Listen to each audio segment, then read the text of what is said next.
가룟 유다가 나간 직후 예수님께서는 영광을 받으셨다고 하십니다. 영광은 하나님께서 사람에게 보여주시는 하나님의 모습입니다. 인간이셨던 예수님께서 하나님의 모습이 임하신 것입니다. 동시에 이 영광은 하나님께로도 갑니다. 하나님의 모습이 인간에게 내려질 때 하나님께서도 동시에 같은 형태로 반응하신다는 것입니다. 이것은 모두 인간을 위한 일입니다. 그러므로 우리가 하나님의 영광을 구한다는 것은 인간으로서 하나님의 모습과 임재를 구한다는 말과 동일합니다. 그런데 가룟 유다가 떠남과 동시에 이 일이 일어났습니다.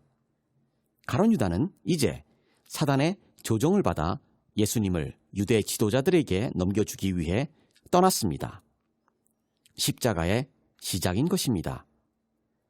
이 시점을 계기로 이제 하나님의 일이 시작된 것이고, 그래서 하나님의 영광이 임하신 것입니다. 사람으로서 할 수 있는 일은 끝났음을 의미합니다. 오직 하나님만이 하실 수 있는 일이 시작된 것입니다. 이것은 태초부터 계획되었고 인간의 타락 직후 시작되었으며 이제 예수님의 때에 이루어진 사건입니다. 그 엄청난 우주적인 계획의 정점이 바로 이 시점에서 시작된 것입니다. 두 번째로 우리가 알 수 있는 것은 이 영광은 순환한다는 것입니다. 먼저 하나님의 영광이 예수님께 임하시고 동시에 하나님께서도 그 영광을 받으십니다. 그 받으신 영광을 다시 예수님께로 주시는 것을 보게 됩니다. 이것을 다른 용어로 표현하자면 성령의 충만입니다. 하나님과 사람 사이에 계속해서 선순환이 이루어지는 것입니다. 이 일이 오순절 다락방에서 제자들에게 일어납니다. 그때 비로소 제자들은 예수님이 경험하신 영광의 상태를 알게 되어 하나님의 일을 하게 됩니다. 우리 역시 성령께서 우리 안에 선순환 상태가 되어야 하나님의 일을 할 수 있습니다. 우리의 힘으로 하는 그 어떤 일도 하나님께는 영광이 될 수 없습니다. 먼저 우리는 하나님의 영광을 경험해야 합니다. 성령님의 충만함, 즉 선순환을 경험해야 합니다. 이제 예수님께서는 제자들 곁을 떠나셔야만 합니다. 그리고 현재 상태로는 제자들이 예수님을 따라올 수 없음을 말씀하십니다. 인간적으로는 슬픈 일이지만 이제 시작되었고 돌이킬 수 없고 곧 현실이 될 일입니다. 하나님의 일은 사람이 따라할 수 있는 일이 아닙니다. 하나님께서 거하시는 곳은 사람이 갈 수 없습니다. 오직 하나님의 영으로 입혀진 사람만이 할 수 있고 갈 수 있습니다. 예수님께서는 잠시지만 제자들의 곁을 떠나십니다. 그리고 그것을 인간적으로 안타까워 하십니다. 그들이 겪을 혼란과 고통을 말씀하십니다. 우리가 여기서 볼 수 있는 것은 예수님 없는 제자들입니다.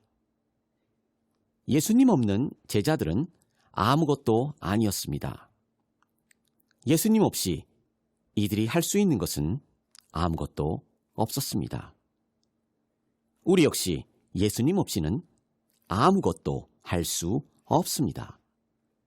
그러므로 성령 충만은 옵션이 아닙니다. 하나님의 일은 오직 하나님의 영광이 임해야 시작됩니다. 이제 예수님께서 제자들에게 새 명령을 주십니다. 왜냐하면 이제 예수님은 육체적으로 이들을 떠나셔야 하기 때문입니다. 예수님께서 이들을 떠났을 때 이들과 함께 할 그 무엇이 바로 새 명령입니다. 이 새 명령을 가지면 제자들이 비로소 예수님께서 하신 것과 같은 동일한 일들을 할 수 있게 됩니다. 그 새 명령은 사랑이었습니다. 여기서 우리는 예수님께 임한 하나님의 영광이 사랑이었음을 알게 됩니다. 이제 제자들을 떠나셔야 하는 예수님께서 그들에게 하나님의 영광, 즉 사랑을 주시는 것입니다. 이것은 우리가 전에 보았던 세족식과도 연결이 됩니다. 세족식은 하나님의 계획이 제자들에게 위임되는 위임식이라고 말씀드렸습니다. 그런데 예수님께서 직접 그 본을 보이십니다. 그러면서 너희도 이와 같이 하라고 하십니다.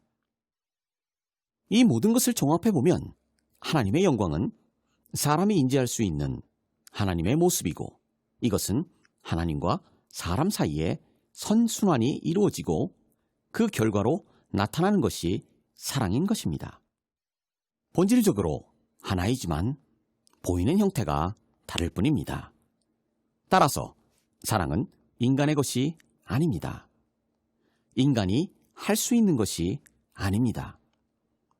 인간 수준의 사랑이 존재합니다. 그러나 그것은 진정한 사랑이 아닙니다. 인간이 할 수 없는데 예수님께서 제자들에게 하라고 하셨을 리가 없습니다. 그래서 사랑을 주신 것입니다. 그래서 사랑한다는 것은 사랑의 선순환입니다. 인간의 것이 아닌 하나님의 사랑을 인간이 선순환하는 것입니다. 그것이 하나님의 영광입니다. 사랑은 어떤 대상을 좋아하는 것이 아닙니다. 관심도 아니고 헌신도 희생도 아닙니다. 사랑은 빠지는 것도 아니고 생겨나는 것도 아니고 없어지는 것도 아닙니다. 우리가 세상에서 알고 경험하는 사랑은 진정한 사랑이 아닙니다. 그래서 우리는 사랑을 모르는 것입니다. 사랑을 안다고 하기 때문에 모릅니다. 경험했다고 하기 때문에 모릅니다. 오직 사랑은 하나님께로부터 옵니다. 이 하나님의 사랑이 내 심령을 관통했을 때 나는 비로소 사랑하게 됩니다. 하나님의 사랑이 우리를 관통했을 때 우리는 서로 사랑하게 됩니다. 예수님께서 십자가에서 몸과 피를 다 주신 그 사랑이 우리의 심령을 관통할 때 우리의 상태는 사랑하는 상태가 됩니다. 사랑은 인간의 것이 아닙니다. 그래서 진정한 사랑을 경험한 사람들은 사랑의 위대함을 찬양하게 됩니다. 고린도전서 13장과 같이 말입니다. 요한은 그 사랑을 요한 1서에서 다음과 같이 이야기합니다. 사랑하는 자들아, 우리가 서로 사랑하자. 사랑은 하나님께 속한 것이니 사랑하는 자마다 하나님으로부터 나서 하나님을 알고 사랑하지 아니하는 자는 하나님을 알지 못하나니 이는 하나님은 사랑이심이라.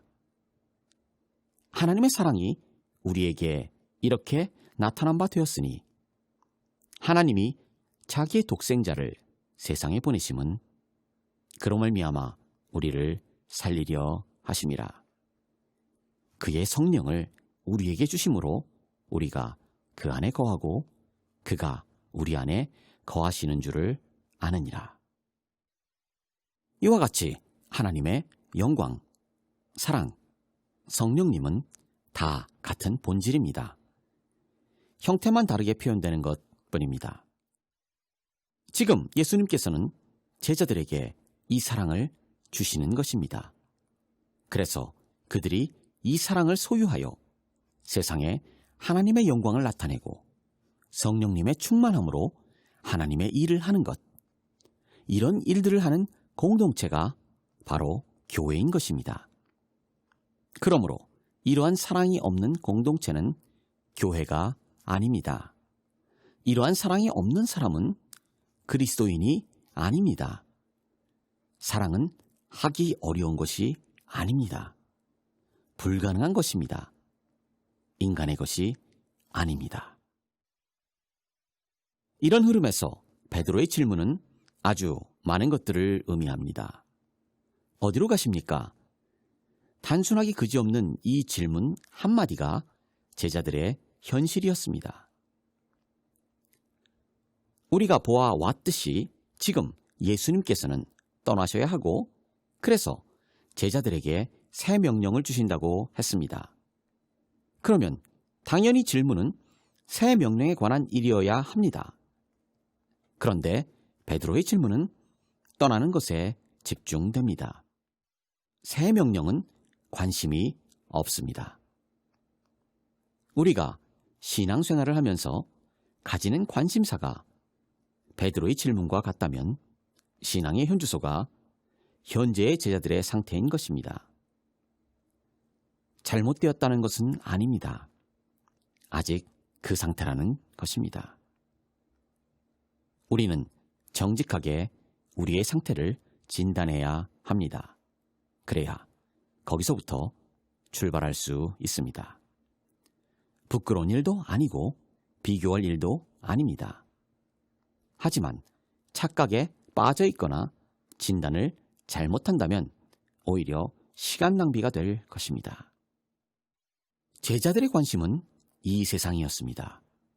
이 세상에서 예수님과 함께 하는 것, 예수님과 함께 왕노릇 하는 것. 그래서 예수님이 안 계시면 이들에게는 세상이 무너지는 것과 다름이 없었고, 이제 그 상황이 벌어지려고 하는 것입니다. 그러니 이들이 이 질문을 안 할 수가 없는 것입니다. 두 번째, 이들의 관심은 현실이었습니다. 미래가 어찌 되었든, 예수님의 약속이 어쨌든 현실이 중요한 상황이었습니다. 예수님이 없는 현실은 이들에게 상상조차 할 수 없는 비극이었기 때문입니다. 그러니 이들에게 새 명령이 귀에 들어올 수 없었습니다. 만일 우리의 관심이 이 세상과 현실이라면 우리는 제자들의 상태와 동일한 것입니다. 우리가 예수님을 믿는 이유가 이 세상에서 좀 더 나은 삶을 살기 위한 것이라면, 내 삶의 질을 향상시키고 내 삶을 고치고 업그레이드하는 것이라면 제자들의 상태입니다. 이미 말씀드렸듯이 잘못되었다는 것이 아닙니다. 그럴 수 있습니다. 다만 그런 상태인 것입니다. 그리고 이 상황을 직시해야 합니다. 제자들이 생각했던 것은 예수님을 따라갈 수 있다면 문제가 해결된다는 것이었습니다. 그래서 어디로 가시는지에 대해 관심이 있었던 것입니다. 예수님이 가시는 어디든 따라가기만 하면 된다. 그게 죽음일지라도 따라가야 한다. 인생을 걸고 목숨을 걸고 예수님을 따라가는 것. 그것이 제자들의 모습이었습니다. 의리와 충성과 결단과 인간적 사랑, 이 모든 것이 결합된 한편의 드라마 같은 모습입니다. 그런데 예수님께서는 이렇게 말씀하십니다. 닭이 울기 전에 너는 나를 3번 부인할 거야. 제자들이 그리는 세상과 예수님이 주시려는 그런 세상이 충돌합니다. 제자들은 예수님이 주시려는 세상을 이해하지 못합니다. 아무리 설명해줘도 이들은 이해하지 못합니다. 이들의 시각은 철저하게 이 세상과 현실에 묶여있기 때문입니다. 십자가 앞에서 이들의 현실은 민낯을 드러냅니다. 십자가 앞에서 이들의 현실은 부서집니다. 십자가 앞에서 이들은 비로소 자기들의 모습을 보게 되었습니다. 그래서 십자가를 경험하지 못하면 착각하게 되고 믿음의 세계에 들어갈 수 없는 것입니다. 정리하겠습니다. 가룟 유다의 떠남과 동시에 하나님의 영광이 예수님께 임하고 그 영광은 선순환을 통해 계속해서 하나님과 사람 사이를 교통하는 길이 열립니다. 예수님께서는 곧 제자들을 떠나셔야 하기 때문에 그들에게 새 명령, 즉 사랑을 그들에게 주십니다. 이 사랑은 인간에게 속한 것이 아닌 하나님의 사랑입니다. 이 사랑은 다른 말로 하나님의 영광이요 성령님의 충만입니다. 이때로부터 인간은 하나님과 직접 교통하는 공식적인 통로가 열린 것입니다. 세상 사람들은 이 사랑을 보면서 이 사랑을 가진 사람들을 하나님의 사람들로 인식하게 됩니다. 하지만 제자들의 관심은 이 세상에 있었기 때문에 예수님의 말씀을 이해할 수 없었습니다. 예수님을 육신적으로 따르려는 제자들에게 예수님께서는 십자가 앞에서 부서져야 하는 제자들의 모습을 말씀해 주십니다. 그리고 이 말씀은 오늘 우리에게 똑같이 적용됩니다. 요한은 요한일서 2장에서 이것을 이렇게 설명합니다. 이 세상이나 세상에 있는 것들을 사랑하지 말라. 누구든지 세상을 사랑하면 아버지의 사랑이 그 안에 있지 아니하니 이는 세상에 있는 모든 것이 육신의 정욕과 안목의 정욕과 이생의 자랑이니 다 아버지께로부터 온 것이 아니요 세상으로부터 온 것이라. 이 세상도 그 정욕도 지나가되 오직 하나님의 뜻을 행하는 자는 영원히 거하느니라. 이러한 사랑을 지금부터 영원까지 누리게 되시기를 주님의 이름으로 축복합니다.